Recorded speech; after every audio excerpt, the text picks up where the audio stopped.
What's going on, guys? I've got here a 2000 Toyota Corolla. I'm going to use this car to show you where you can find the brake light fuse. I'll show you how to change your brake light switch, and I'm also going to show you how you can check for an issue that will cause your brake lights to always be on. So let's start with the fuse. We open this up here and pull it out. Now, looking inside here, what we're looking for is a blue 15 amp fuse. It's what Toyota calls the stop fuse, and it's going to be located right here. So let's go ahead and pull this out. As you can see, this fuse is intact. Now let's go take a look at the brake light switch itself, and this will also show us whether or not you can expect your brake lights to be stuck on. So we're going to have to kind of look down in here, starting with the brake pedal and moving our way up. We're going to find our brake light switch, which is located right here.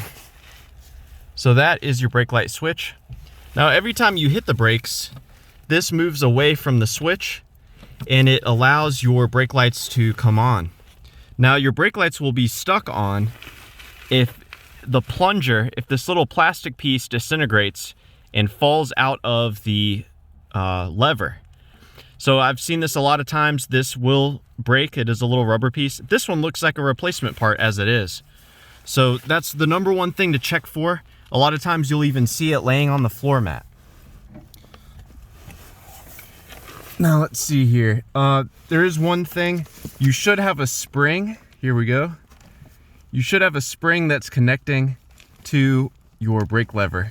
So that's just a return spring. I'm gonna go and remove it so I can get better visual on the switch. Now, as far as replacing the switch goes, there's an electrical connector that you have to undo on the back. You basically push it in and pull it out. I'll have a better angle on that here for you shortly. Now, to replace it, you start by disconnecting the connector on the back. You're gonna use a 14 millimeter to loosen this locking nut. So there's a nut here you loosen. You just have to loosen it slightly. At that point, you can reach up and you can start unscrewing the brake light switch. It's important to disconnect it before you start unscrewing it, or you're going to tangle up all of the wires.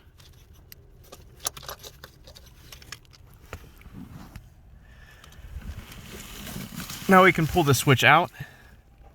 As you can see, I cut the wires to make it easier for me to do this one-handed.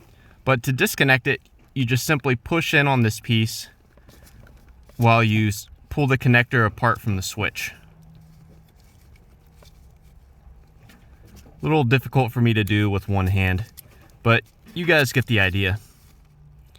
Now, when you install your new part, you're going to want to transfer over this lock nut. Put it at a similar position that you found it on the old part. And when you install your new component, of course, you're going to thread it in, and you're going to want to get the adjustment right.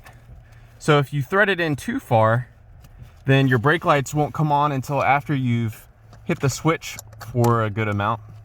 If it's threaded out too much, then the brake lights will always be on, or they'll flicker on and off as you hit bumps and stuff like that.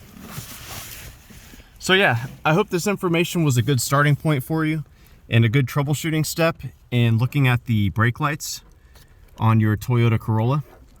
Please let me know if you have any questions, or more importantly, if you've got any advice for doing this repair. Thank you for watching.